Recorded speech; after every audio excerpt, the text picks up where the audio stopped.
Banks in Canada today have never had a more complex environment on the one hand and a more opportunistic, rich environment on the other.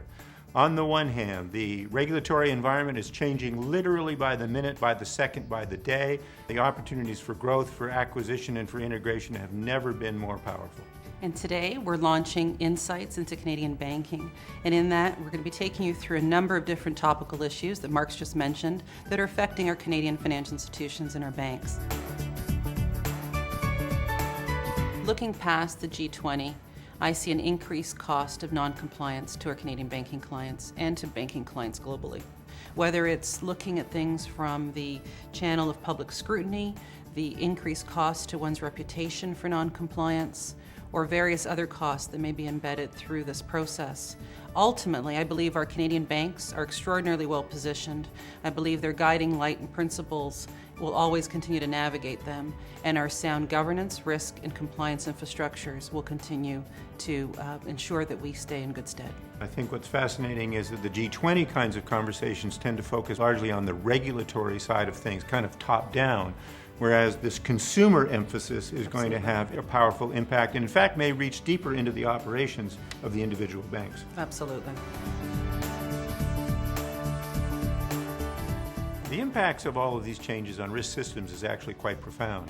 The crisis revealed that numerous banks do not have the governance, the procedures, the processes, the rules, and the systems and the measurement to allow them to stay on top of the evolving range of risks that they're facing. And as a result, requires a renewed emphasis on the front office systems and middle office risk systems that will allow companies to be on top of their businesses on a much more moment-to-moment basis.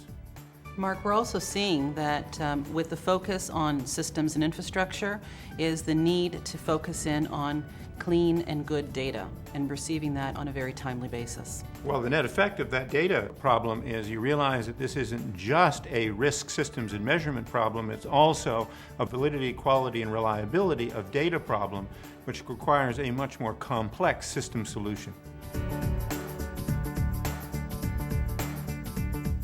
We've recently done research on the rise of class action litigation across the Canadian banks, and there's no question that it is showing an upward curve. A well-focused program that deals with class action avoidance, dealt with early, and really encompassed as part of the overall risk management framework of an organization, both in reducing the exposures and identifying an appropriate way to deal with those exposures as they arise.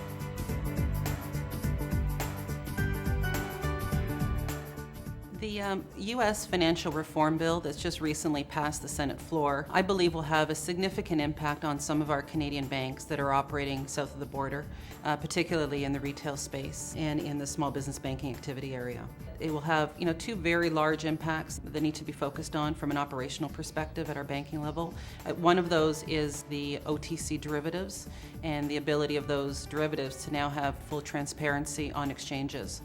The second area that I think will have an important impact on how our banks are organized is the Volcker rule that's moving forward. Should it pass, and when legislation is enacted and regulations formed, it will create a number of different scenarios where banks need to look at their construct and their organizational structure as it relates to principal trading. We at KPMG think the future of Canadian banking has never been stronger. The crash did not affect us anywhere near the way it did banks in the United States and in Europe. It created a real re-leveling of the playing field between our banks and those other banks. And thirdly, it created tremendous opportunities. We have stronger liquidity positions and stronger Tier 1 capital positions than many of the banks around the world, and it creates tremendous buying opportunities. I see our Canadian banks continuing to demonstrate a very strong leadership role in the world stage.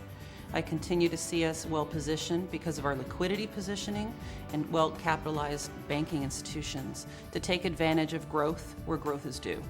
I believe that we will continue to act in a prudent manner and continue to act very responsibly, but continue to grow and continue to elevate our status on the world stage.